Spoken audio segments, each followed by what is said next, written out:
Now the way to line the tin is to take the edge of the pastry and wrap it over the rolling pin. So you roll it all round the rolling pin like that. Then you slide your tin into the centre and then put the tip over the edge of the tin and then just unroll it. That's quite an easy operation. Now the thing to remember here is it's very tempting now to start smoothing it out and stretching it, and that's the thing you don't want to do. What you want to do is ease it in and not stretch it out. So when you're putting the pastry in, just ease it down.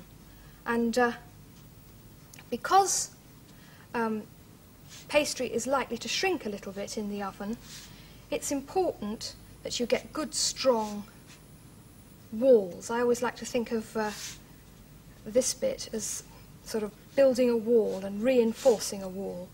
Just push it down like that and make a nice, strong, sturdy wall.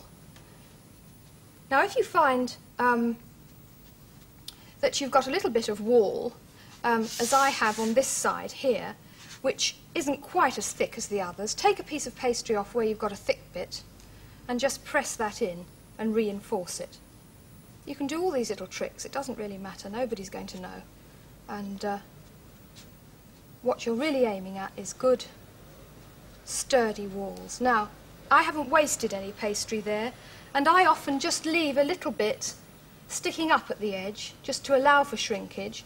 But if you want to be a perfectionist and you want to have very neat edges, then you can just take a knife and just slide the knife round like that, which means that you'll have neater edges, but you'll also have little bits of pastry left over, so I never really bother with that. That's all that's needed. Press the base over because you want all the air out from underneath. It's air trapped underneath that causes pastry to rise up whilst it's cooking.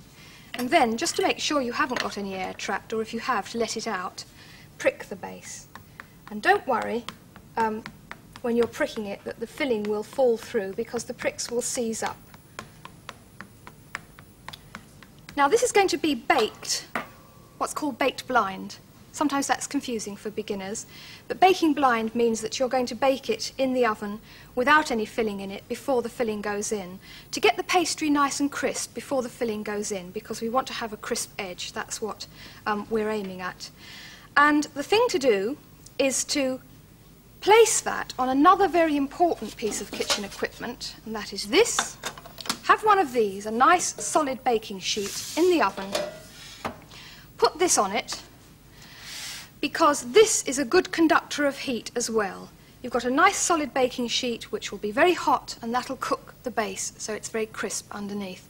A lot of people are always asking me, how can I get the underneath of my flans crisp? Well, that's one of the ways. Then you put that in the oven, and provided you've lined it carefully and pricked it, you don't need greaseproof paper or baking beans or any of those things that cause extra bother. And if you find it starts to rise up a little bit, have a look halfway through and just sort of slap it down again or prick it again with a fork. It'll be perfectly all right. Now give that 15 minutes in the oven. That's at gas mark 4, 350 degrees Fahrenheit. And then take it out, and as an extra precaution, I've got one here to show you, that's been pre-baked. As an extra precaution, just paint over the pastry shell with beaten egg. And what that does is it sort of gives it an extra crispness, because you put it back in the oven, for another 5 minutes, and then when it comes out, it really is lovely and crisp and firm before the filling goes in.